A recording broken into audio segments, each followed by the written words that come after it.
First and foremost, thank you very much for the debate and all your interventions. Let me at first address the key questions related to the global trade, which have been very much present in your statements. As we all know, the European Union is the biggest trader on this planet. But I would like to underline that this is not an aim in itself. So let's just recall that almost half of the European GDP and more than 30 million jobs depends on trade.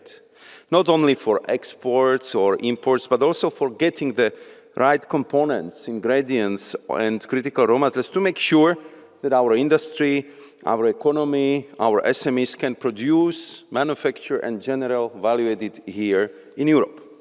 Therefore, in this unstable world, we must work hard to secure new market access and necessary supply for our companies. Since December, we've been very much focused on this, and we delivered on Mercosur, Mexico, and Switzerland. We concluded digital trade agreement with South Korea just 2 weeks ago, and we are working very hard to advance and conclude our free trade negotiations with Indonesia, Malaysia, Thailand, and Philippines. And we welcomed renewed interest for FTA negotiations from Gulf countries. Tomorrow we will have another round of negotiations with my partner, with the Trade Minister of India, Piyush Goyal, to do our utmost to accelerate our talks and to conclude our agreement this year as proposed by European and Indian leaders.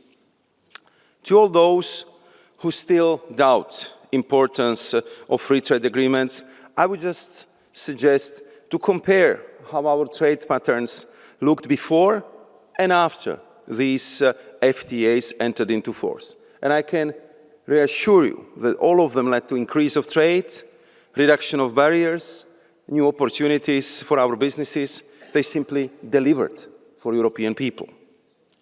European Union, as you know, is a strong champion of multilateralism. We are strong supporters of free and fair trade, and therefore we are naturally concerned about current global trade debate, about tendencies to erect new tariff walls. And I can assure you that clearly negotiated solution is strong preference for European Union. Therefore, we are in close contact with our American partners, and we are pushing for the solution. But we are, of course, very clear that, if necessary, we also know how to build strong defense for our economy. And therefore, I really would like wholeheartedly appreciate and thank to all of you, honorable members, who support our multifaceted strategy in these very difficult times.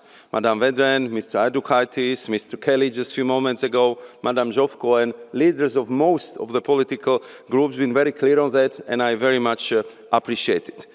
I also heard loud and clear your calls to be in close touch with the industries of Europe which are or will be most impacted by current global trade instability. We hear you loud and clear, and will definitely do so. We'll reach out and we'll be working very closely with them.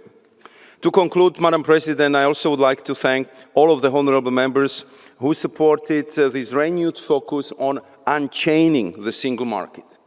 I'm sure that Executive Vice President Séjourné will come with concrete and bold proposals very soon. And we are already looking forward to our close cooperation on this very important issue. I think that we would all agree that it's a high time to complete what Jacques Delors started. Thank you very much, Madam President. Thank you very much, Commissioner Šefčovič. And now, to conclude, I give the floor again to the President of the European Council, Antonio Costa. President, please.